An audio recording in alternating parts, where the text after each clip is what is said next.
Due to the ignorance of our host, parental discretion is advised. This episode of the podcast is brought to you by From Scratch. Justin, do you have a mouth? I do. Let me guess. Do you like to put good stuff in there? Oh, I love it. Well, let me tell you about this place, man. This place is called From Scratch. Yeah. And they make everything from bread, pasta, butter, ketchup. Everything is made from scratch. Tell me more. They are located at 62 East Gallivan Avenue, open 6 days a week. From takeout, 801-961-9000. What is it? That's 801-961-9000. Online orders at FromScratchSLC.com. For a private reservation, email hlevano@netwasatch.com. And remember, if you want fresh made meals, no one's better Then From Scratch. Welcome back to the other side of the Beehive on this special occasion. Yeah. We're recording on site with the one and only Mr. Pound Cake, Keith Stubbs. Hello. How are you, sir? Good. First of all, we gotta say it's an honor for us to be here Absolute honor. in the halls Really? where a lot of our heroes have walked through. Right. Yeah. How are you? First of all, I'm good, man. Just trying to get through the whole COVID thing. Yeah. It's been brutal for all of us, Right. for everyone. It's been brutal for us too, man. It's been a butt whipping, but we're trying to pull it together and Yeah. keep it going. But never expected anything like this. Right. I don't think no one did, right? But Right. it's been brutal. Yeah. But we're piecing it back together. We're trying to bring in great shows. I think the audiences Yeah. have enjoyed the Right. shows. yeah, Even though it's a little weird. Right. Right? Right. I mean, we can be honest. The Yeah. masks are Oh, weird. yeah. Everything's weird. Yeah. We've been at a few shows since you guys have, been through the struggle, adapted, right? To say. Yeah. And first and foremost, we can't say how much we appreciate you Yeah. struggling through and basically bringing some laugh to everybody. We love coming here. So it's Well, thanks, it's guys. been Yeah. absolutely outstanding. First things first. One of the reasons why we're here, one of the reasons why we as a podcast, we needed to sit down with you is, once again, our heroes, whether it's Shop, Rogan, Nikki Glacier, Bert Kreischer, Callan, they all talk highly about you. Really? Yeah. Only hear good things. And for us to be like, wait, that guy is just around the corner. Right? Like, we can literally, like, I did not know that it was going to be this easy to just say, hey, can we please? And then you were kind enough to say, you guys want to do it here? We're like, yes! Yeah. We have to. It was outstanding. Because the first time that we met, I said, no, we have a studio over here. We're not like a garage podcast, you know what I mean? Like, we're legit. And it's like, okay. And then I went home and I thought about it. I'm like, wait, I should have had a V8. Yeah. I'm like, just do it there. It's Right. freaking awesome. Right. Yeah. I don't mind that you do it here. And my schedule's a little weird, so it's kind of hard for me to go No. to other places. I spend a lot of time here at Wise Guys. Yeah. Right. So this works out. Hopefully it works out for you guys. Oh, we appreciate Oh, yeah. you having Awesome. us. Hope This the is a- audio's good. Is the audio good? Is the audio good? It's amazing. This is a dream come true, if I'm being honest. As far as a podcast, we're kind of influenced by comedians, and to be sitting here with, especially where he said, we only hear good stuff from whoever Yeah. it is. Nobody's had anything but amazing stuff to say about you, and I think that's awesome. Well, I'll tell you what, we do try hard, and we've been doing it a long time. And I toured for a long time, so I kind of know what I like and what I don't like, and what I try to put myself in the position of these comics since I've done my share of comedy, and Right. I feel like I know what they want for the most part, and we try to deliver it. So even before I decided to open a comedy club, I knew in my mind what I liked and what I didn't like. I tried to deliver that, and then hopefully it's well received by the talent. Right. And if you get the talent, then you're in business. Right. And it takes a long time to get to the point where there's trust with the comedians and with the different agents and the managers and the comedians that haven't even been here, but the chit chat that goes on. You really have to build that. Right. And respect that. One thing that I do that a lot of times is, a lot of comics, well, there's people that go, well, is he nice? Is this person nice? Like, yeah, they're all nice. No, honestly, everybody's nice, but everybody's got their own thing. When they Right. come here, they may have just left LA or New York or wherever they live, and there may be things going on in their lives like we all have. Right. So if they come here and they're not ready to slap everyone on the back and say, how you doing? I understand that. I get Right, that because yeah. they're just like us. Right. I think a lot of time when you see someone like that, you think, oh, they should be grateful to be here. It's like, well, maybe I'll give you an example. Dice. Oh, yeah. We had Dice here. It was years ago. I had him here 2 different times. And I got to tell you, nice as can be, great, legend, as we all know. And there were a couple people that said to me, they go, well, he doesn't seem, that happy. He doesn't seem like he even wants to do this. I go, look, man, if I used to play Madison Square Garden, like sell it out way before Burr and these guys, and this guy's legendary when he would sell it out for multiple nights, and now he's here in West Valley, because that was a location at the time, performing at Wise Guys. I'd be trying to work that out too. Right. I would be trying to figure out, man, what happened? What's going on? Right. Not that he didn't enjoy himself, and not that we didn't enjoy having him, because we did. But sometimes there are people that go, well, what's his problem? Well, I'll tell you what his problem could be. It could be that he used to sell at Madison Square Garden, and now he's here on a Wednesday night. Absolutely. Just trying to fill up the hours. Life is what happens. That's exactly right. And honest to goodness, he could not have been nicer, and he was funny as can be. Yeah. Wow. Oh, that's great. Well, let me take it back a little bit. You were born in South Carolina, 1960. Yeah, I'm old. January 12th, which is my mother's birthday, by the way. That's your mother's? That's my mother's birthday. She's from 63, though. Okay, my birthday, and it's also the birthday of Howard Stern. Oh, wow. It's the birthday of Zach De La Roca. From Rage Against the Machine? La Rosa, right? Rush Limbaugh. Oh, wow. And Kirstie Alley. Yeah, my mom would be happy to. Quite the group there, right? I know it's weird. I just remember all the people who were born the same Do you have day one of as those me. calendars that has famous people's birthday? Actually, I looked it up. It's embarrassing. But I looked it up. I wanted to find out, well, who shares my birthday? So let's get a little bit into what baked the cake. Okay. The pound cake, Okay. right? All right. So you started in South Carolina, like I said, and you were in selling peepholes. Yeah. We love that story, by the Door way. to door, which is basically like selling puppies to the Humane Society. Yeah. Am I right? Well, I didn't do that in South Carolina. I was born in South Carolina, raised in South Carolina, but I did the peepholes in California. Oh, okay. Yeah, peepholes, and I tell you, it's a great way to make dough because I was like in this weird part of my life, and I just wanted to hustle some cash. Right. And in California, you know, there's different things you can do if you're aggressive to make some money. That's legal, right? You're not going to get in trouble.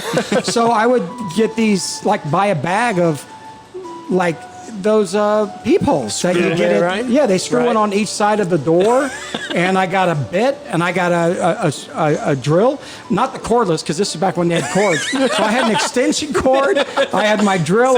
So you try to sell it, but you're like, hey, do you have someone I can plug this in? Well, I would have it right with me. I'd say, hey, how you doing? I would knock on the door, and I'd say, hey, you want a peephole? They go, no. So, you know, if you had a peephole, you'd know not to answer the door. And I would say that, and generally they would laugh, not all the time, but and they would go, yes, it's $25. Let's go. I can do it right now. Be done in 5 minutes. Yeah. So that's what I did. And I would try to sell 6 a day. That was like my goal, so I could walk around with $150 in my pocket. Right. I was younger than I am now, but that was the deal. So how disappointed were you when you walked up to the door? You all see the people. You son of a bitch. I already sold it to Somebody beat me. I tell you what happened. One time I was in this neighborhood. This was in Riverside, California. If you've been down there, it was in Riverside, and it was kind of a fancy house. They had like the 2 doors, you know, not just the 1 door like most of us have at our house, but the big double doors.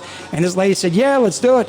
And I took the drill and put it in the door, and it split the whole door. Oh, no! And so I pressed reverse, and I got it. I didn't say a thing. I just laughed because it.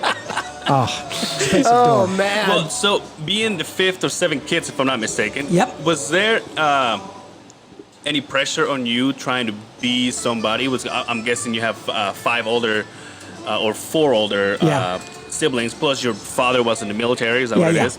Was there any pressure for you to say?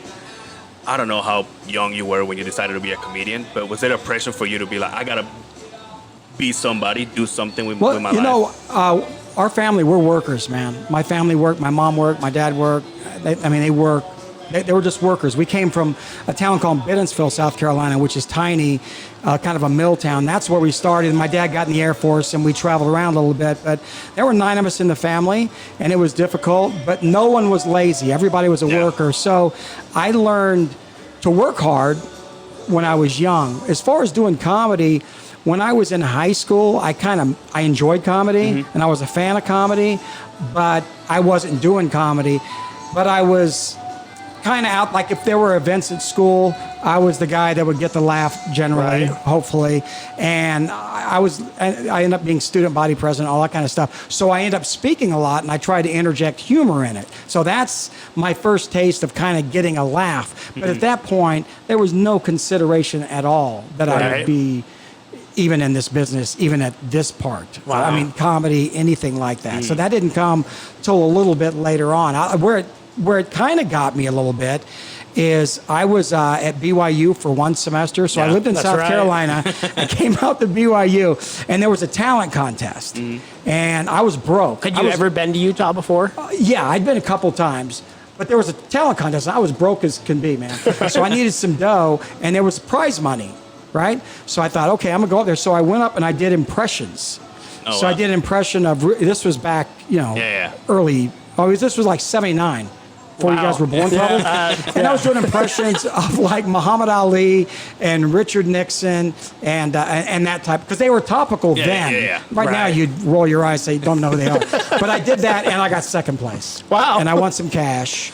Enough gas money to get back home? Well, no, I was like, okay, this is all right. This could be something. And that was like an endorsement, kind of, where, hey, this guy's not horrible. He was better than the other. And it wasn't a comedy competition. It was talent. So there were piano players and singers, and they were very good. But I somehow... A guy spinning 30 plates, you're all, son of a bitch. How am I going to beat that?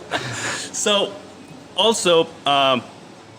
because I do some Google on you. Okay. You know what I mean? I've been watching you sleep too. Okay. I don't know if you know this. For a regular person, you became a stockbroker. Yeah. And for a regular person, somebody would say, "Well, I've made it, right? Like I'm done." Right. But then there was something in you that just went, this is just not enough. Well, you want the stockbroker story? Yeah, sure. Absolutely. We have as much time as you have. First of all, I went to BYU. I went one semester, and I bailed. And I just couldn't handle the structure. I wish I had, I will say that. And I want my kids to. But for me personally, I just couldn't just get into it like I was supposed to get into it or like I should have. But what happened a few years later, this is stupid, by the way. I watched the movie Wall Street. There you go. The one with Michael Douglas and Charlie Sheen. The original. I went, man, I love that. All that greed is good. I want to wear suspenders at work. Are you kidding me? It was kind of evil in a weird way, but it was a great movie. And I thought, you know what? That's what I'm going to do. I'm going to be a stockbroker. So I was living at the time in Southern California, and I went to 3 different brokerage firms. And I walked in, I said, I'd like to speak to the manager. I want a job. And they're like, what? So I interviewed with 3 different firms, and at the time, it was Payne Weber, Dean Witter, and Merrill Lynch. Those were the 3 firms. And I got offered positions with all 3 of them. Yeah. I just went in and schmoozed my way into it. So that's how I ended up being a stockbroker. I went in with gall and probably overly cocky, thinking, I can do this. And I got hired, and I did it. And it was kind of amazing. But I left that to do stand-up. Yeah. But I was kind of moonlighting, trying stand-up, checking it out, lurking. So you're basically like us. We're like, no, we do the podcast, but we still have our 9 to 5. But you know what? I mean, a lot of people that get into comedy, they're comedy fans maybe, or they've watched a lot of comedy. And so what I did, I was living in Southern California, and I would go to the Comedy Store at the time. Wow. And the way they did their shows back then, it started at 8 and went till 2 in the morning. Right. And every 15 minutes, they had a different comedian on. So as I was contemplating whether or not to even try comedy, I would go and I would watch comedian after comedian after comedian, and you would see, Robin Williams, Jim Carrey, Arsenio Hall, Paulie would be there, just a wide variety of comedians, and some that you'd never even hear from now, but they were funny, right? Yeah. And I watched them, and I kind of sized it up and thought, and I think a lot of people do this as they contemplate being a comedian. They watch a comedian, they go, I can do that. And then they watch Right. another comedian, they'll go, I can't even hold it. I can't do that. music is But going in your higher and mind, you higher. think you can hold, okay, like, I can't do it now, but I could probably do it at some point. Right. So that's what that's how I came up with the idea that maybe I could pull it off and maybe I could do it. Yeah. But I did that for probably 6 months and watched comedy before I gave it a real shot in LA. Right. Wow. During the heyday too, of the Comedy Store. Well, it wasn't a heyday for me, but yeah, I know what you mean. Right. It was a heyday for other people. Wow. But it Yeah, was fun, and I did try it, and it went okay. And so I left being a stockbroker, and I was with Payne Weber at the time. I left that and then just dug in and worked really, really hard Yeah. on stand-up, working Wow. on just doing gigs all over LA, and then eventually ending up doing one-nighters and horrible gigs all over the country, up into Canada, Right. everywhere. So, you also, I didn't know this, but you also had a radio show. Yeah. Two, actually, as a matter of fact, right? Two. At one time, I had two at the same time, which is Oh, weird. really? But yeah, I did so I did a morning show and a midday show in the same building. So I did. Stubbs show. Yeah, and then, exactly. And then the Stubbs show was my Morning show, I'm guessing. on the Eagle. And the middays, I got hired to work for ESPN 700. Yeah.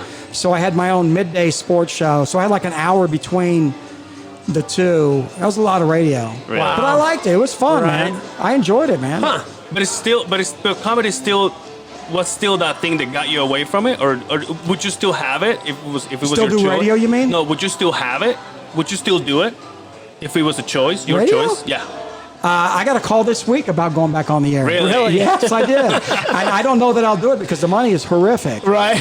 Like for a while when I was on the radio, for just a minute, the money was nuts. Not as nuts as it was back in the day, but it was pretty good. Right.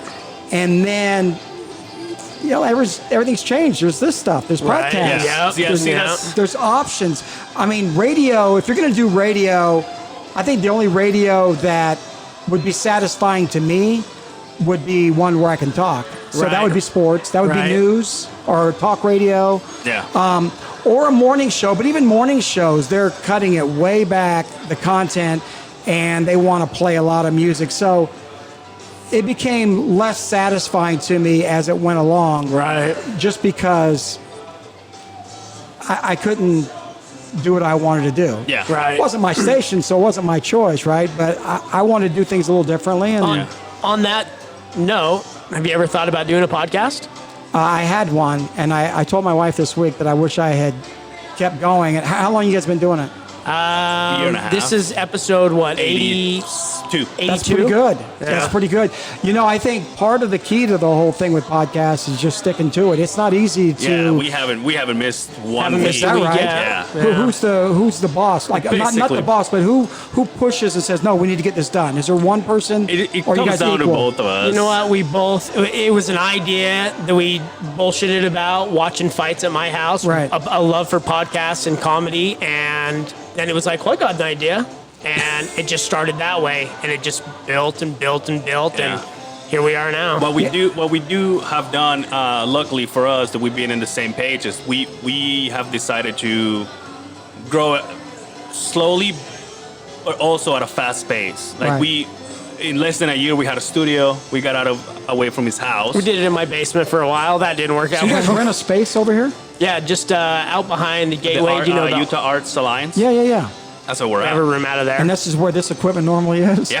I And we have- apologize. I should No, have it's asked okay. you. No, it's This is Awesome. great. This is awesome. This is Again, legitimately to be here, Yeah. this is great. Oh, okay. Well, that's cool. I'm glad. So, back to your question. Yeah, I had one, and I did it, and it was actually going okay. But, man, keeping it going is one of the most difficult things, Yeah. and that's where I dropped the ball. I do believe if I had gutted it out, I would be more pleased than I am now. Yeah. Right. But Well, I we'll didn't. be your sidekicks or whatever you want to do. Yeah. Whether So you it's do. radio, podcast, he wants to be. I can even shine shoes, if I'm Yeah. being completely honest. Man, I was because I had the country station and I was traveling to Nashville and interviewing all these people. Man, I've had on my podcast and on my show on the radio, I would have like Garth Brooks and Toby Keith, and then I would have tons of comics on the show. And But that's what I was gonna say. It was pretty cool. Yeah, That's what I was gonna say. You will kill it because Right. of the position you're in. You know Then what I I mean? bailed. I should have bailed. Like there's certain that's the things good I don't thing. bail on. I mean, obviously, I'm doing this right. for sure. I'm doing this a long We do time. appreciate it, though. But but my own podcast Yeah. to sustain that was difficult for me. I couldn't. Right. Good for you guys. That's awesome. Appreciate it. What would Yeah. you call it? The pound cost? No, Stubbscast. That's it. Stubbs I already got, Cast. I already got I got a logo and everything. I just need the. So you started it, or you never? Oh no, I started it and I Oh. did it. Matter of fact, at one point, believe it or not, it was airing on Sirius XM. Oh wow! Wow. On the Holy now cow. because it was a country station that I was on, it was on the what's the one with Larry the Cable Guy and Jeff Foxworthy? There's like it's Blue collar. Yeah, Blue Collar Radio. Yeah. It was on that, so it was Wow. actually airing on. So I had momentum, Right. and then I just blew it. My fault. I blew it. I should have. Well, kept going, You but I seem like didn't. you got a lot going on. Yeah. So I'm being honest with you. But I'll tell you this, I loved it so much. Like even when the guy called about going back on radio, I'm gonna hear him out, Right. Because I enjoyed it. Yeah. Right. That's something that if there's something you really like, you'll try to find time for it best you Right. can, like you guys Right. are doing this. Yeah. And that's kind of how I feel about maybe getting back into radio. But if the money is embarrassing, which it probably would be, then the odds of me doing it, and I'm not saying I'm worth more, I'm just telling you that's where the market is Yeah. now. Right. It's just not. Well, if we notice that he doesn't have, we're like, well, they couldn't pay him enough. Well, and once again, I'm not even asking for much money because Yeah. I would like to do it. Gotta make 'Cause it if- worth my time. Yeah, but if I had a Right. producer, then maybe I could double dip and do the podcast and do radio at the same time. And that's one thing that I was Well, that's- doing. that's what I That like. helped me. We have, I think, 106.7. They're doing the radio show, and they basically Building a podcast off of They it do it as into well. a podcast too. Same with 101.1 or whatever it is. Yeah. The rock Okay, stations. yeah, they yeah, still yeah. have the same. Those so guys they, are good they guys. do it, yeah. Yeah. Which I was told to follow it, but then I'm like, well, I just heard this on the radio. So, you want Yeah. me to do both? But sometimes It's you just miss not stuff, commercials, and then no you want to music. hear it again, or you want to The hear it beauty for the part of first the time. podcast. So. Get to it when you can. Yeah. Right. So let me take you back into comedy a little bit. Has comedy evolved in this things that I know you're a clean comic, but have you noticed that comedy has changed a little because of the stuff that you can't say anymore? I will tell you, it's weird right now. Yeah. And by the way, I work clean by choice, Yeah, and yeah. it's not like this conscious thing. Other than, I will say this: I've got kids, and I want my kids to be able to see me perform. Yeah, and right. And this is not to do. Look, obviously, look at who I book. I book Oh yeah, for sure. across the board, so it's not like We I were feel here like to see I'm. Mark Yeah, we Norman a saw couple Mark weeks ago. Norman. And I love Mark, and I love all these Yeah. guys. But I'm just telling you from my personal where I am and my sensibility, that works for me. I will tell you this, I don't have to, no matter what audience I perform for, I don't have to change any of my stuff. Right. I don't have to Right. go, oh boy, what am I going to do? Right. Because I'm already doing what I'm going to do. Yeah. That doesn't make me better than anyone else. I'm just saying, for me, that's what. Isn't it more challenging to be a clean comic? I think it's just challenging being funny. Right. I mean, I wouldn't even want to break it in that because there's clean comics or people that are cleaner and they're really, really funny. And then Well, there's some other of the- comics that some are of just great. The clean comics that I know, they're beasts. I mean, you got Right. Seinfeld, you got Oh, like Gaffigan and Yeah, Jim Gaffigan, you got Gaffigan. what was that other guy, the Italian guy that was Maniscalco? Maniscalco, Yeah. yeah, Yeah, Maniscalco. yeah. It's like Feeling it. it's just I mean, But it's different strokes for different folks. But back to your question, it's tougher now. I think people are weird now. Like they get offended, and now they have a voice. And I don't think everyone should have a voice, to be honest Right. with you. They're on Twitter or whatever, and they want to destroy you or question or try to tag your joke or whatever they want to do. And I don't like it at all because you're being second guessed on everything. Now I don't mind being second guessed by the audience and when I'm performing, and what I say by that is not them saying anything. Right. I can tell by the silence Yeah. that maybe I need to switch up what I'm doing or rewrite the joke or get rid of the joke Yeah. or whatever it is. But right now things are weird. Things are too weird. Right. It's disturbing. Everyone's out to get you, and some of it's probably deserved, yeah, Right. and other is not so Yeah. at all. Yeah. And it makes it very difficult. When Mark was here this past couple of weeks ago, Mark Norman, we talked a lot about that because he's funny as can be, as funny as anyone out there. But he has some stuff, and he'll talk about absolutely anything. Yeah. Well, And we of course, follow if his you do podcast, that, so. and if you do that, you're going to have someone that's gonna rub them the wrong way or set them off or whatever, and that's fine. But we don't need to hear that you're set off about Don't, it. don't listen to it then. Oh, yeah, right? or don't. Yeah, but you don't have to try to destroy someone or muzzle someone because you did not like a joke, Right. and that's ridiculous. Right. And I have situations, and it doesn't happen often, but situations here when someone is offended by a joke, and then they want to yell at someone. So of course I'm the one that they want to yell at here at Wise Guys, and my answer for them is well, different strokes for different folks. Right. This is what they do. It's easy to research every comedian You chose because to pay. YouTube's there, and if they gripe or too much, I just give them their money back. Yeah. Right. Because comedy, unfortunately, isn't for everybody. 'Cause Yeah. some people have no sense of humor, or they don't want to have a sense of humor, and that's fine. But it's Right. truly not for everyone. So I'm the guy that has to take the bullet out here when a comedian crosses the line according to the customer. Right. Not Right. my line, Yeah. but whatever their line happens to be. Right. Tagging along with that, what you just said, comedy is not for everybody. Can a person who wants to be a comedian can do it? Is it something you're born with? Is it something you learn? Is the funny guy in the group, is he able to do? No, that doesn't always work that Okay. way. I mean, I happen to be the funny guy at my school, but that is, I mean, obviously, look, I'm selling nachos now, so what do I know? But, I've seen a lot of comedy here over the years, Wise Guy, and I will never tell a comedian, don't do it, don't try it, don't continue, don't pursue it, because there are a good number of comedians that I saw when they first started, and in my mind, I'm like, man, this is going to be, if you got this out, it's going to be rough and then they find their voice, then it clicks, and then they get going. So I would never tell someone, don't do this, or you can't do this, or Right. I mean, if they do something horrible on stage, that's one thing. But I'm talking about material-wise. I give people the benefit of the doubt because it does take a while, and it may never manifest itself. They may never get funny, right? But who's it for me to say, especially at open mics, that someone isn't ever going to make it, or they should Right. stop even trying to do it? Right. So what kind of talk did you have with Norman? Or is it just every comedian that comes here says, hey, just these are like a kind of a mellow audience, or No, he does this thing. We were just talking in general terms because we have a lot of friends that have, they get in trouble from time to time for different things, and we kind of talked about that subject.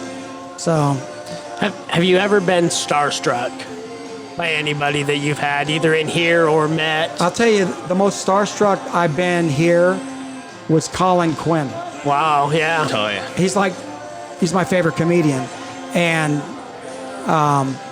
so when I finally was able to have him here, I was starstruck. And I've had more famous people here than him. Yeah. Right? I mean, if you had to say who's more famous, George Lopez or John Mulaney or Kevin Hart. We had Kevin Hart at West Valley. We've had some big name comics, but it's, for me, Colin Quinn. Yeah. I love him. He's so funny. Right. And he's just my cup of tea. Yeah. Nice. Very nice. Oh wow. So I was starstruck.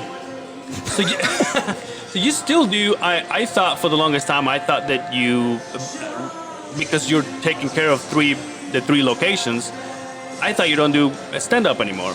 And then I saw you a couple weeks ago. You were in Ogden. Yeah. And I was like, oh man, if I didn't live so far, I would have gone see you. Yeah, I still do it. I don't do it as much as I'd like, or as often as I'd like, but I love it, man. How do you? What's your process? Do you think of a bit and you write it down, or you work it in your head before you write it down? Well, a few weeks ago when I did headline, which it had been a long time since I headlined, I truly could not remember my lame jokes. I couldn't remember anything. Like all garbage that I have. I couldn't remember it. So that put me in a position of, wow, I got a lot of time to fill. So I would say probably 90% was off the top of my head. I'm not saying it was all great, but I'm saying it was really spontaneous. There's fire in my belly about different things that are going on globally and nationally, and I addressed many of those items. So that's how I write. If there's something that's top of mind for me, and it could be happy, it could be sad, it could be something that makes me angry, or whatever that is, that's where I generally go. I'm not a guy with a set, like a fixed type of a set. I never have been. I probably should have, looking back, but I'm not that guy. And there's other people that are, and they're locked in, and they've had tons of success with it. Right. But that's just not me. As we do the podcast, I was thinking about this today because we were coming and talk to you.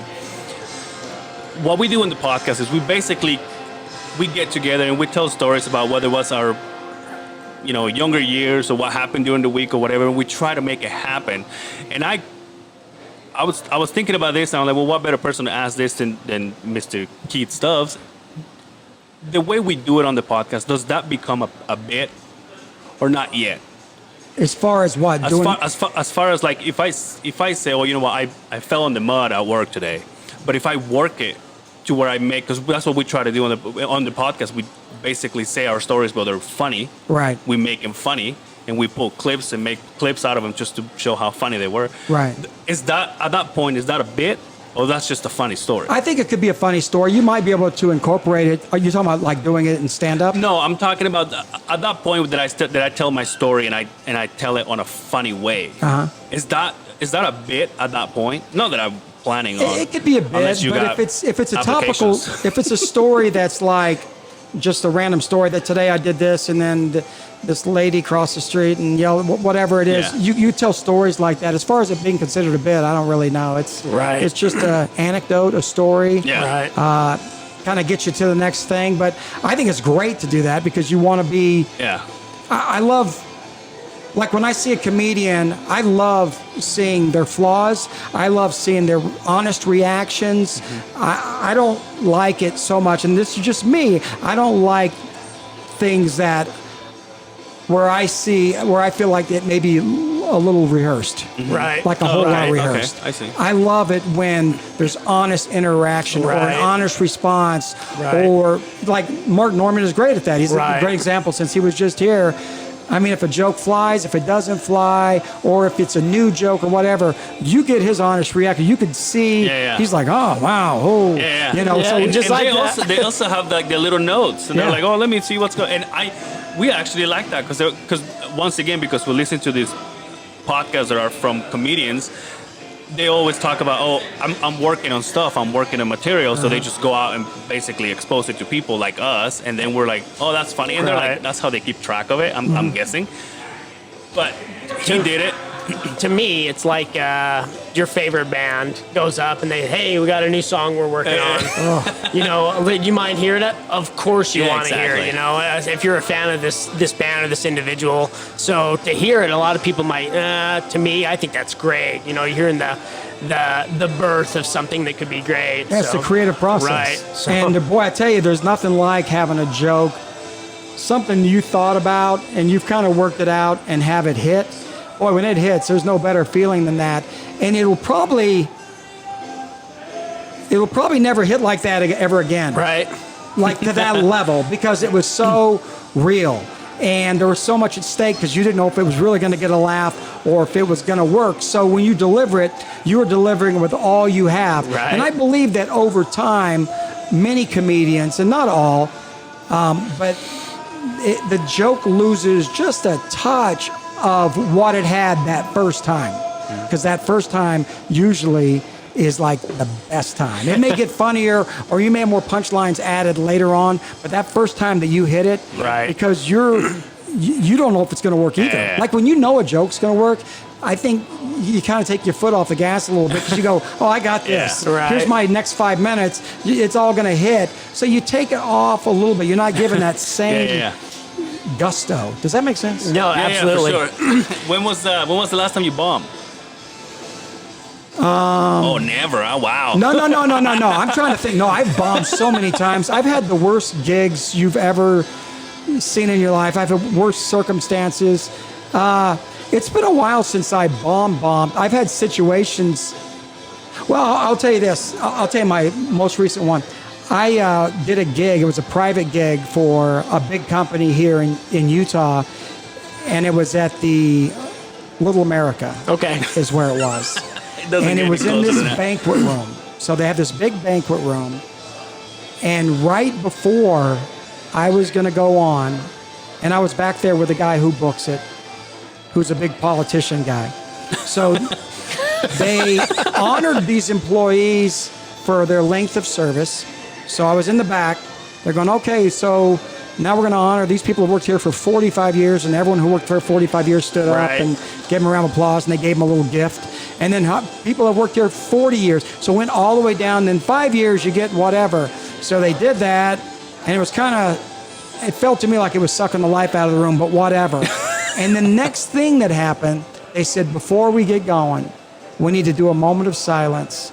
And they said the guy's name, and his family was there. Oh, no. And the guy was killed about a week before this. Oh, no. So the family's there. It's heart-wrenching. It's a horrible thing, and everyone's feeling horrible. And I'm in the back next to Mike, and I go, Mike, please tell me that I'm not up next.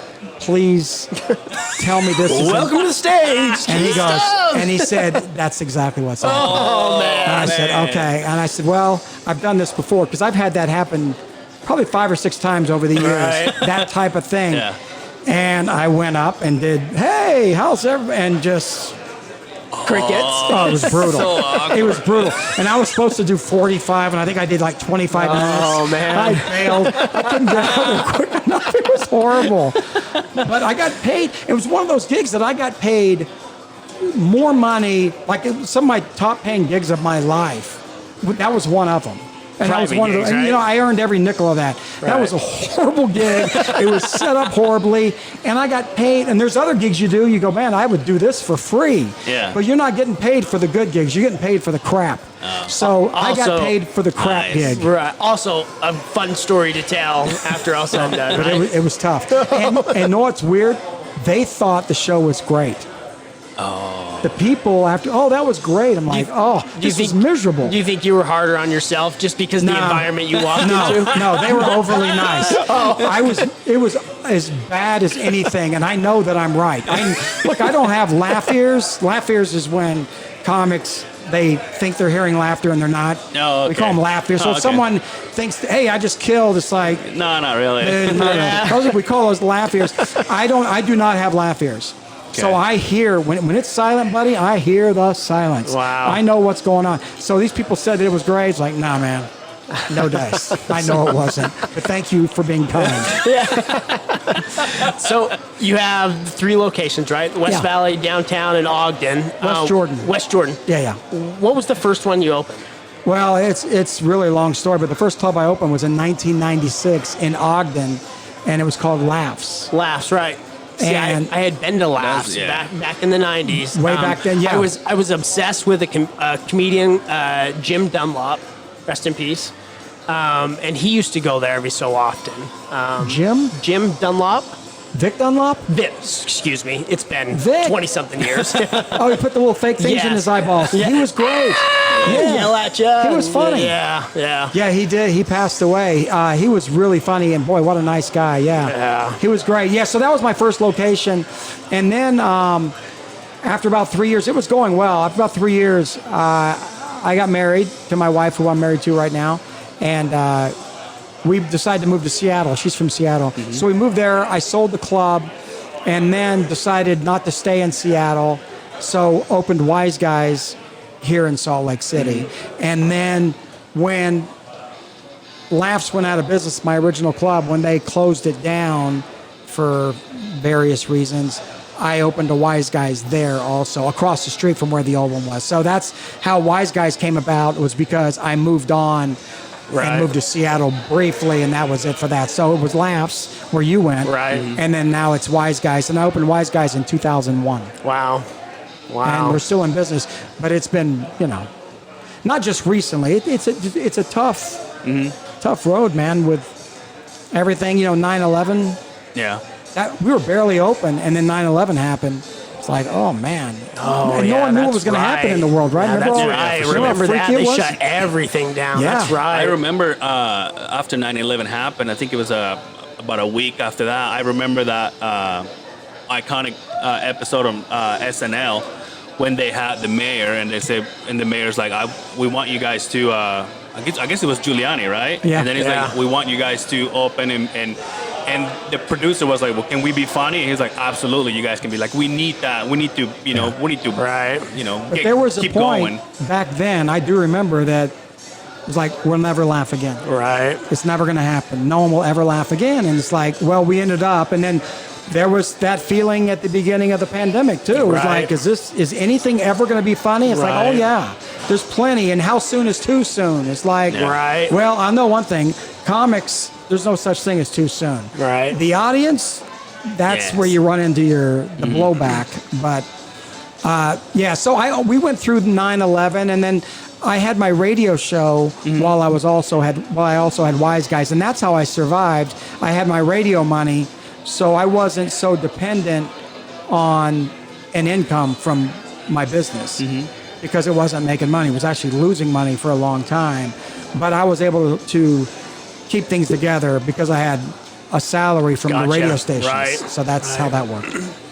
Yeah, it's funny how we go, 'cause nobody knows exactly what the club goes through when it comes like something like the pandemic, for example. And then you get to, can you tell us a little bit about it? Like the pandemic? Yeah, like what exactly you went through. I know that there was so after Shop was here, he went to his podcast that is saying, I think you guys fixed this stage. Is that I what made it the was? stage bigger. Yeah. So what happened is that on March 11th, Ari Shafir was here.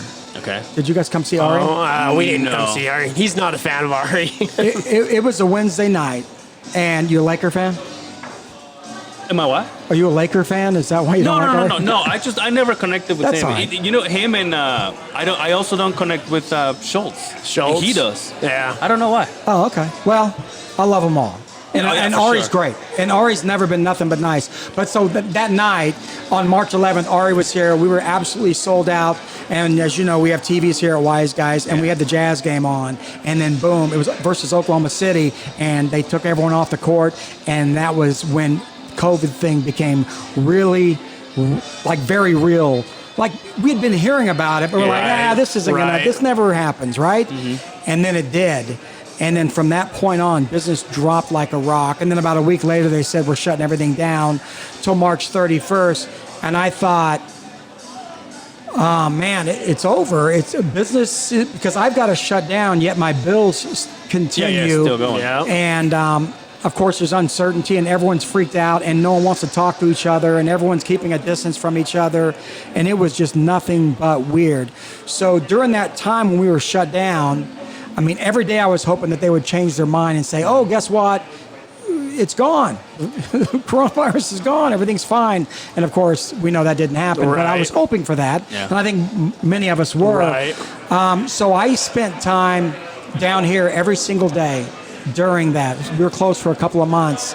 And it was probably two of the toughest times that I can recall in my life, because of the uncertainty, and I've got a family, and I've worked really hard. I'm not looking for violence here, by the way. I'm just telling you the No. truth. I worked really hard on this, and everything I have is wrapped up into this. So Right. it's not like I've got someone else's money involved in this. It's 100% me and my wife, and so it was very, very scary. I didn't know what was going to happen. I didn't know if I was going to lose everything that I have. I just signed a 10-year lease extension on this space right here, Wow. like right before the thing happened. So I'm on the hook for another just ton of money. So I came down every day, and one of the first things I did is I made the stage bigger. And I expanded the stage because I always thought the stage was a little small anyway. And then with the COVID, I wanted to make sure the comedians had more distance space. between them and where the audience is. So I hauled wood in the back of my Subaru from Home Depot, and I added to the stage and made other improvements at all three locations. as I was hoping for a restart. And I did not know when that was going to be, but I had to do it daily because it was killing me. Wow. This was killing me. It was not easy. I brought it down. I'm sorry to bring it down, but that's it's amazing. We like to hear about it. That we actually like to hear that kind of stuff because you don't get to hear that on a regular. You know what I mean? It was so tough. And then so even when we were allowed to open up, the first weekend that we opened, we had a comedian here named Bent Washburn who's very funny, and he lives out in D.C. area. And boy, there was nothing weirder than that because he's a great comic. But the people that did come to the show, you remember what it was like when you could first be around people, how tentative everyone was and fearful and don't kill me, right? I'm going to die. Remember all that? Well, that's what it was like. And now try to do a comedy show in that environment. Yeah. Everyone's spread out and thinking, not even knowing what we know now. Right. Which it's still here, but I feel like we know more than we did then. And, man, it was just nothing but weird. It's gotten better as we go along. Right. But it's been very difficult.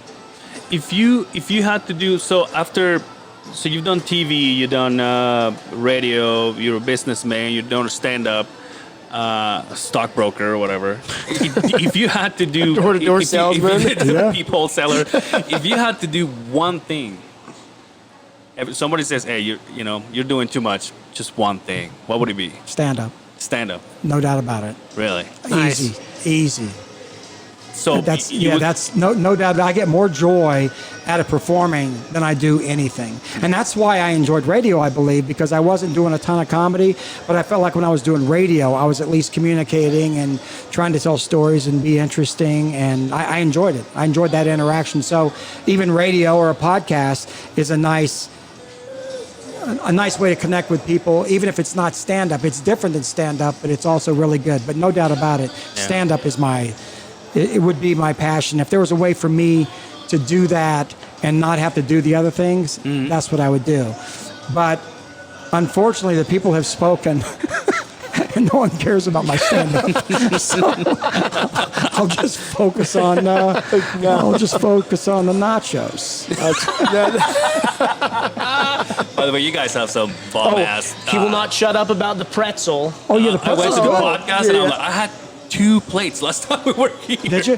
Did you have good. Did you have the beer cheese or the other cheese? I don't know what it was. It's they good, just brought me a cheese, but it was like I'm getting. And I think we were also a little happy. We were like, I'm getting another one. The food's outstanding here. Well, I think it's pretty good too. Yeah. I've been to a lot of comedy clubs, and I didn't want our food to be horrible. Yeah. But this also isn't Ruth's Chris Steakhouse. I do know that. So when I get people that complain about, well, this food is so-so, I go, yeah, but how was the comedy? Because that's what we do. Right. That's what we sell, right? It's like, we have food. Now, if you hate the comedy, then to be honest with you, it's probably on you also. But no filet mignon? Yeah, but it's like, you think this, what do you think this is? Right. It's going to be good food. It's going to be hearty. There will be plenty of it. It'll be good. It's not going to be great. I never said the food was great, but the comedy's great. That's what we do. So some people need to bring it down a notch. Right. But most people do enjoy the food. Right. So you would take the road again? You would go out and... Yeah, but look, I did the road. I did the road a lot, and I've worked with some great comics.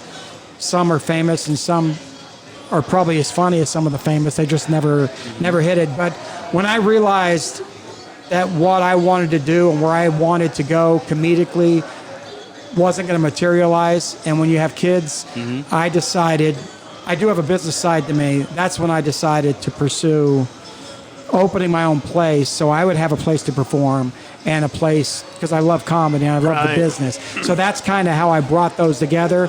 But ideally, it would be stand-up. But look, man, I was out on the road, driving all over the place, in the snow, getting paid $200 to headline a gig in Missoula or Great Falls or some shitty Minnesota, Duluth. I've done gigs absolutely in every crappy town in the country, and the money was not great. I mean, you make money once you get to a certain level, but before then, everybody's fighting for table scraps. It's not easy, and I was fighting for table scraps and selling my cassette. I had a cassette that I sold. I was like Master P. I was selling them out of the trunk of my car on the road. Master P. Remember, he was doing that. He did that. But that's what I was. So I figured, and I heard about Master P doing that. So I recorded a show I did in Fullerton, California, down in Orange County. I recorded a show I did, and I had cassettes, which you guys remember cassettes, right? Yeah. I had cassettes, and I sold over 10,000 of those over a couple years while I was on the road in these gigs. I would do Spokane, Washington. I would do Boise. I would do Twin Falls. I would do out in New Orleans. And hey, you guys, comic sell merch? Yeah. That was the merch that I sold. And I'm sure if you look on eBay, they're on there for I like a was going to quarter. say, do you ever run into any of them? I do. Yeah. Well, that's great. Yeah, I bet if you look on eBay, I bet either that. I've got also a CD out, a different one. So I bet you'll find. I've seen them, and it is. 50 cents, 25 cents. It's like, that's my life's work. Thank you. Appreciate it. But Hey, so you're LDS. Yeah. Right? You went to Ecuador. yeah, How's your Spanish? it's pretty good. Is it? It's pretty good. Not great. It's great in the kitchen. In the kitchen, it's great. But I'll be honest with you. When I was a missionary, when I was down in Ecuador, I spoke church Spanish. So all I knew was Spanish that was involved Related. with being a missionary. Yeah. So I couldn't talk about anything else. It was pretty much dialed into one subject. So that was it. So now I could probably talk about that. Yeah. But it's not really necessary. We're in the kitchen with, Victor and Somebody in Marco. Spanish just, would you like to eat something? Have you read this book? How about the Word of God? What? Boy, that was a long 2 years. Wow. What about going back to LDS? I know if you heard this before. I've seen videos of you asking you this question. You walked that fine line into kind of messing a little bit with the LDS kind of life and style. Yeah. How do you not get in trouble? How do you work it so you're not? I know. I feel like I've got a good grip on my own sense of humor, and I got a good grip on what would set someone off. And I go right up to that edge. I don't go past it. You stand on it, though? Oh, yeah, I do stand on it. And people that I know, I have a lot of people that come see me that are Mormon, and they're active, and they go to church, and they love what I do. Unfortunately, there's not enough of them, but there's some that do enjoy what I do. So, no, it's not. I feel like I know what's going to set someone off. And I'm not trying to set someone off. Yeah. That's not me. There are some comics that's what they want to do, and that is absolutely fine. That's not my game. Mm-hmm. But I will push it. Yeah. I will push it. So where does pound cake come from? Pound cake is... You do know that with that you can be an MMA fighter now. Yeah. Yeah. You want to know where the name Pound Cake came from? Yeah. Okay, I was in Southern California at the Ontario Mills Mall, which is not far from San Bernardino and Right. Rancho Cucamonga. Right, yeah. I was in there with my daughter, Megan, and we were sitting in the food. This is a stupid story, by the way. We were sitting in the food court, my daughter Megan and myself, and there were these guys walking around, and man, the pants hanging off the back of their butt and just looking hard. And I told my daughter, I go, you know what, man? I said, if I was a gangster, I said, my gang name would be Pound Cake. And that was it. It stuck. That was it. So and she laughed, but she laughs at all my stuff because she loves me and she's very Right. nice. But I thought She buys your CDs and that stuff. might be something, right? So the next time on stage, I was doing something. I go, I'm Pound Cake, and it kind of stuck. So I would talk about it from time to time, and the name kind of stuck a little bit. But that's truly where it came from. Not much of a story. That's it, huh? That is it. That's the whole thing. That's And great. people, what's a Pound Cake? It's like, okay. You really go by it? Not really, right? No, It's just I don't go by. Let me know what I go by. welcome, Yeah. ladies and gentlemen. Pound cake. Pound Cake. Yeah, there's people that do know me as that. They're Really? like, hey, Pound Cake. I'm like, oh. Well, the first time that I've seen you, this must have been 2001, 2002 in the West Valley. Okay. One of my best friends, this is the first time I've been there, and he said, "Oh, Keith, he's gonna be here, and he's my favorite." And I'm brand new to the city, And then I go to this comedy club, and then you came out, and there's like everything about pancake. I'm like, oh, this guy is funny. But then you started with, I have never seen that again. You started making comedy out of something. I think you were making comedy out of just a comment like, I mean, I don't want to take your bit away, but you were like, did you imagine being an egg in the fridge? Oh, yeah. And then you just went off on that, and I was just like, yeah, that is like the simplest thing to think weird. about, and yet it is so funny. Yeah, that was weird. I do remember that. There was a phase. It was one of my phases. You go through phases in comedy, I guess. I did. So you don't do that anymore? You don't take that kind of a bit? Like when I performed a couple weeks ago, no, I didn't. I don't do anything You're past like that the at all. food phase, right? Well, it's like, I'm not saying I may not go back to it, but no, I don't do that anymore. Right. I think you just kind of, and I think a lot of comics, once again, not all, but a lot of comics, you kind of evolve. It's like, hey, this guy's not the same as he was 10 years ago. It's like, well, thank goodness. Yeah. Right. Thank goodness he's evolving some and not the same thing. Everybody, Right. you hope, gets better Right. the more they perform. But there are people that get worse the more they perform, Oh, wow. and that's sad. Yeah. That is sad when you go, wow, I remember when that cat was funny. Yeah. And now it's just... And I don't think it's my opinion. I just think it's like something happened. Maybe they... Just punching it in and... Yeah, or maybe, they stopped writing. Yeah. They stopped caring. They're kind of on autopilot, maybe. Right. I don't know. Or maybe didn't keep up with where life is.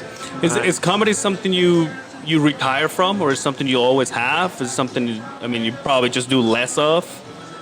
Well, I don't think a lot of people want to see old people on stage. I think that... What do you mean? Look at Carlin. I know.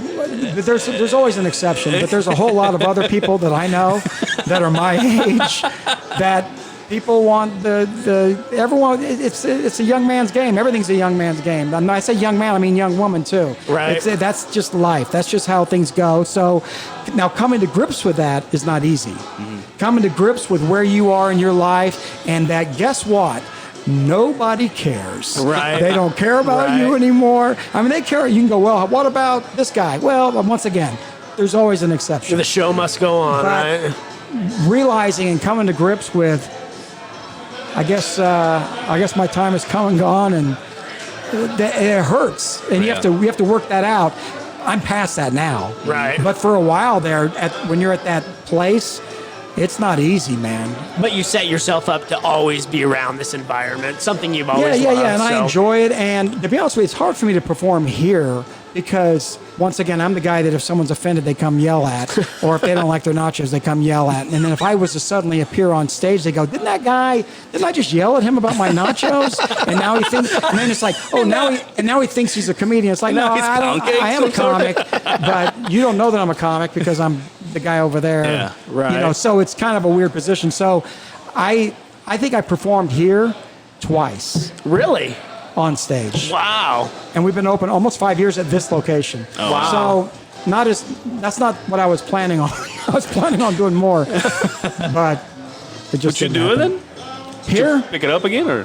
Oh, I'll do it other places, but this is the hardest place. Oh, really? Right. Because there's more going on here than even at the Jordan Landing location or the Ogden location.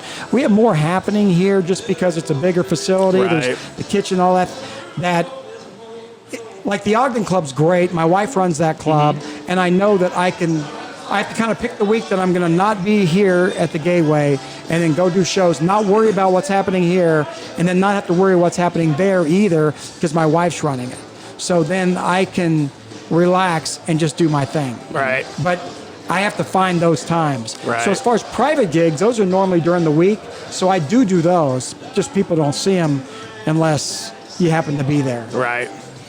What about what determines where the guest is gonna be? Like if there's someone famous, for example, and we'll get kind of getting into like how the business runs a little bit, and we'll go as deep as you want to go. But when someone famous, for example, comes here, what determines whether he's here or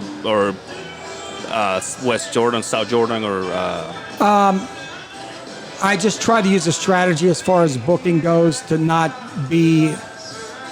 to duplicate what I have in one club as another. So people go, oh, okay, you have Shane Gillis this weekend, for example. So he's a certain type of comedian, and he's going to be here. So what would be way different than Shane? It's like, okay, well, Jenna Jones, she's going to be a joiner. So someone that's looking to go see a show, it's not like two Shane Gillises. I see. There's Gotcha. one. Gotcha. So it kind of breaks things up and it's more of a variety. So that's partially my strategy. And the person that goes and performs in Ogden, do they stay in these hotels here, or they go somewhere? No, up they there? stay up there. Yeah. So, other than the comedians that you book here, and you go through the list, and it's months and months in advance. Open mics. How often do you do the open mics here? We do it every Wednesday. Every Wednesday? Tonight, which you can see people coming in. The way this works is that people send an email in, and then we pick about 40 comedians to be able to perform. Because we can't put everyone up, because there truly is there are a lot of people, and we want to make sure that some people aren't left in the dust, that they get their opportunity to get on stage. So tonight there'll be about 40 comedians. They each do 3 minutes. We have a host, and it's a really good open mic. This is a good open mic. We've had bad open mics, but this one is good, and I performed at many bad ones. And open mic's tough because it's really for the comics. Right. It's not for, like, most audience members don't come to open mics, because this is the ugly side. This is where you're seeing, to me, comedians that are really good, when it's open mic, they don't look as funny as they are. And there are comedians that aren't that good, or they're new, that look better than they are in open mic. It's like an equalizer. So the good ones don't get the credit they deserve, and the ones that are new, or they probably come off maybe a little better than they really are. So it's weird. But this is a good, and I want a supportive open mic. Comedians can get really catty and be jerks to each other, and a lot of strong personalities and a lot of narcissism. So, but I want to keep a good vibe so that people want to come back. And I'll tell some comics, because some comics are jerks to other comics. I'll say, man, look, I said, you're being jerks to that guy. I said, that guy is probably a fan of yours. And that's probably why he's even here right now. And you're taking a dump on him on stage because he's trying comedy for the first time. Yeah, and he'll probably never be a fan of yours again, because the way you shredded him his first time on. So I said, it's okay. Just be nice. Just be nice. And if it's not your cup of tea, no big deal. Right. But don't be a jerk. Right. Because, man, we all started somewhere, right? Everyone started, and boy, there's nothing tougher than doing it, especially when you're new. There's nothing. It makes your stomach just. Is the process still the same as a person that is starting, like, doing the open mic? Is it still the same? Do you have to come and try it out, maybe be a door guy or whatever, and then just little by little grow? Or is something that you, for example, do you feel like you have a little bit of responsibility to say, oh, that guy is going somewhere? Right. And bring it into maybe to open for someone else, or? That is how it works. So I'll watch a good amount, not all of them, but I'll watch a good amount. And I try not to give too much advice, because I don't want to overdo that. I have opinions, but unless someone wants advice, I don't really do it, because I don't want to. I don't know where they're headed in their brain, and I don't want to mess that up. Also, some people go, I don't need any help. It's like, okay, that's all right. I get it. Everyone wants to do their own thing. So, but there are comics that'll say, that was great, try this, or that was perfect, or do you want to come open for this other show and do 3 minutes? Just do 3 minutes. They go, oh, I can do 10. It's like, let's just do 3. Let's see how 3 goes. Because it's not, 3 sounds like nothing. Yeah. When you have a regular audience, like you guys paying money to go see a show, you're paying to see a show. You're not paying to see some guy up there pounding dirt. You want to see a real show. And so I can't put people that aren't ready on the show, even though I do. But I hopefully put them in a position where they'll succeed, where they'll flourish. And I think, in a way, 3 minutes, it'll be more of a nerve-wracking kind of situation than 10 minutes, right? Because if you know that you're bombing, you say, well, I have this many jokes that I can cover this with. But if you only have 3 minutes, you have to put your best stuff. And if you, out of your 10 minutes, you have to decide, oh, this is better than this. Yeah. So I think, to me, like, if you tell me, go do 3 minutes, to me, that's more. I'll get more nervous if you say, "Oh, you got 10. Go ahead and do 10 minutes." Yeah, there's people though that they want to do. Well, people need to get to know me. I'm a storyteller. This is what I'll hear. I'm a storyteller. I need more time. It's like that's what I was saying. I'm known for dragging my it's like story. tell your story shorter. Grab the punchlines, put those in there, and let's go. Because what I'll also tell comedians, like open mic is it's a good open mic. People are very supportive for the most part. An audience on the weekend does not care who you are. Right. They just want to laugh. They're Right. not your friend. And I'll tell these guys, they want to hear it, but I'll say, these people do not know you. They don't care who you are, and they are not your friends. Open mic, you got people being supportive and clapping, which is good, which Right. is a good environment. But the regular shows, those people don't care. So Right. you better go up and get them done. And if you think that you're going to get the same response you got at open mic, you'll be surprised. You probably won't. So you better go up, be a pro, and knock it out. Because these people, this is their Saturday night. This Kill or is be their killed, Friday night. right. Their expectations are higher than they are for open mic. Right. Have you, without saying names, obviously, have you banned somebody ever? No, No. there's people I don't like. But Do they know? We're not. I'm just. No, you they- don't have to say names. I'm just, I don't say, I really don't get involved in that stuff. Yeah. I really don't. There's people that will be here tonight that'll be people that, but once again, who am I to judge? It's different. I let them go up, but I probably won't put them on other shows, like some of the bigger shows that I Yeah. have coming in. Right. You have. There's an interview that I saw of you saying you opened for Joan Rivers. We have a picture of Joan Rivers here in Pryor and Garland. Carling, sorry. What are the other legends that are not here with us anymore that you've opened for? I opened for Gaffigan. He's still Well, he's still here. still alive. You know what people that have died that I've opened for? Yeah. Joan. That's probably it. Joan, Gaffigan, Salt. I opened for Salt and Pepper. Okay, but now, so living legends. So Gaffigan. Oh yeah, living. I opened for a lot of country artists because I was doing really? country radio. So I've done big rodeo comedy type things, and I opened for Salt and Pepper in Sacramento. That was horrific. That could not have gone worse. Wow. And this was during Shoop. This was 94, something like that. This was that. This was hockey jerseys. Oh yeah. This was Spinderella. And what happened? I was in Sacramento, and I was headlining the comedy club there. And at the Cal Expo in Sacramento, they were doing a big music festival headlined by Salt and Pepper. And Teddy Riley and Blackstreet were on the show, and Jean A. And remember Tag Team, whoop, there it is. Oh, yeah. They were on the show, and they opened and closed with the same song. That's how bad that was. I think they had 2 songs, and they did 3, and 2 of them were the same.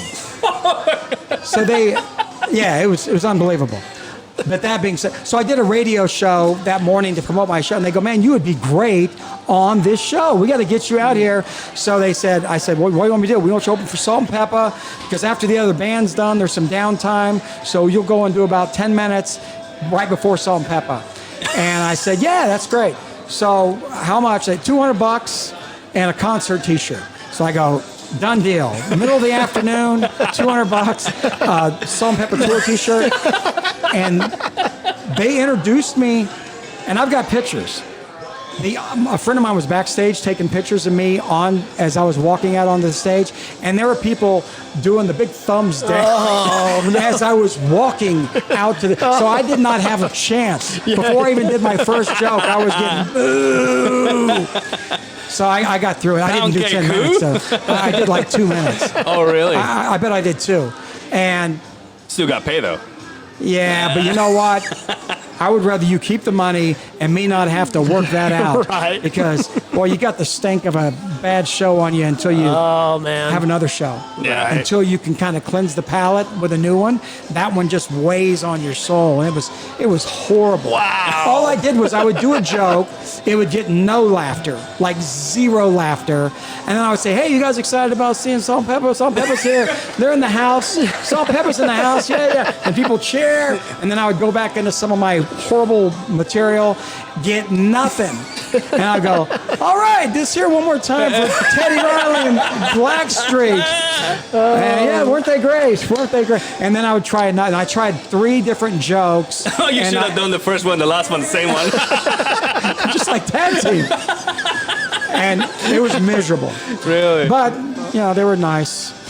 I don't think they realized how bad it was for me. I really don't think I don't think it even phased Didn't even them. comprehend them, right? But for me, it was devastating. I like how I said legends. It's like John Rivers, Salt and Pepper. I know. No, I've opened for all these weird, let me think. I did 2 shows with Jim Gaffigan here at the, I worked for like Foxworthy, Jeff Foxworthy. Oh, wow. So I've done shows with some really big people. Weird Al. I opened for him. Wow. In Texas. Wow. Yeah, I know it's weird. I was on the road. It was the same thing. I was on the road doing another gig. He was playing this big venue. He needed an opener. They called me. I thought you were going to say accordion. Yeah. No, but I walked out, and there I was with Mr. Weird Al. He was great. He was Wow. fun. You must have a bunch of stories and Yeah. dirt on people. It's a weird life. Wow. Weird That's life. amazing. But it's good. Well, listen, man, I don't know how much time you have, but I do have something for you. Holy smokes. Look. There it is. Yeah. That's my... So I know you signed every single one of them, but Did I sign this one? you probably signed all of them. The cake. Okay. Golly. Look at me. But I want to need you to say something for us, and this is going to stay in our studio. Great. This is crazy. We just have a... Can you tell us a little bit about this, or funny stories, or... No, No? Okay, well, no more. not really. But it was funny. I sold a few of these. These sold. But dude, where'd you get this? Did you get this? I bought it at West Valley. How much did you pay for it? Do you know? I don't know. It was probably $10. I think it was 10. Right. I couldn't be a penny more than 10. I may have been doing them for 5. I just want to get the volume. That's what I'm But going after we just volume. want you to write something for us, whatever it Oh, I is, will. whether it's Shall I like just get out of wait my till we're club or done? no, Yeah, no, whatever. that's Like fine. I said, we don't know how much time you have, so I know there's people coming in. I got to wrap. Yeah. How long have we been doing this? Oh my gosh. I don't know. No, we're good. We A can- little over an hour. We can wrap it up. We know you're a busy man. Hey, I hate to do this to you, but this is kind of a signature of the show. We have to ask the guests. Everybody we ask this. Everybody Okay. asks. If it's a guy, we have to ask you, who's your man crush? Like, who do I think's hot, you mean? Oh yeah. Besides us. Faith Hill. Well, Man. that's a gal. We need a man crush. Oh, a man As crush? A man. Oh. Pierce Brosnan. Pierce Brosnan. That's a good one. That's a good one. What's Faith Hill's husband? Tim McGraw. Tim McGraw, yeah. Tim McGraw. You know what? No, I interviewed. No, the reason I say that is I interviewed her, Faith Hill. Was she hot? She was so hot, Oh, and man, I can think. you imagine? And I told my wife, I think she liked me. How did she smell? Well, I didn't smell her, but we were right. We were as close as we are right now. And man, she was looking at me. I'm like, okay. Oh, yeah. All Want right. some of that pound cake, huh? She was very nice. Nice, awesome. Yeah. So my man crush would be Pierce Brosnan. I don't know why. Brosnan, Oh, huh? wow. Bond, huh? Bond. Yeah. Well, once again, thank you so much for inviting us to be here. Maybe next time we'll do it in our studio, Okay. right? Yeah. And we can't thank you enough. Thank you so thanks much for for having having me, us. guys. Thank you. We appreciate We had a this. blast. This means a lot to both of us. Yeah. So I really And appreciate if it. you, if there's any time you want to say something, you want to announce something, you can just come down to the studio, let me know, and we'll set it up, or we'll come here. We're Okay. more than welcome. And That sounds great. yeah. if Well, you want to send comedians on our way, it'll be awesome. Stand up, like with a bright future. When do you guys record? We usually record Friday nights. Friday nights, but I mean, we have the studio and we're Yeah. 5 minutes away. So Yeah, we're just literally a whenever. couple blocks away, so Okay. Yeah. yeah. I'm sure I can hook you up with some stuff. Yeah. Well, you should let us know. Thank you so much, man. Thank you. Appreciate Thank you. it, sir. Thanks Anything for else you want to having say? me. No, I'm good. Thank you, sir. Hey, make sure whatever pictures you post, make sure you got a good angle and Photoshop it and make me not Do we look put like hair I on do. you? Oh gosh, no kidding. I'm looking that way. That's why I have. Shout out to Dre. Yeah, Beehive shout out crew to Dre. knows Thank you so much Dre. for Thanks helping for us taking out. care of Shout us. out to our From Scratch, our sponsor. And anything else you want to say, dude? No, I'm good, man. Thanks Hey. again. Thank you. Thank you so much, everybody, for hanging out with us. And until next time, take care of yourselves out there, and we will see you on the other side of the Beehive. Peace.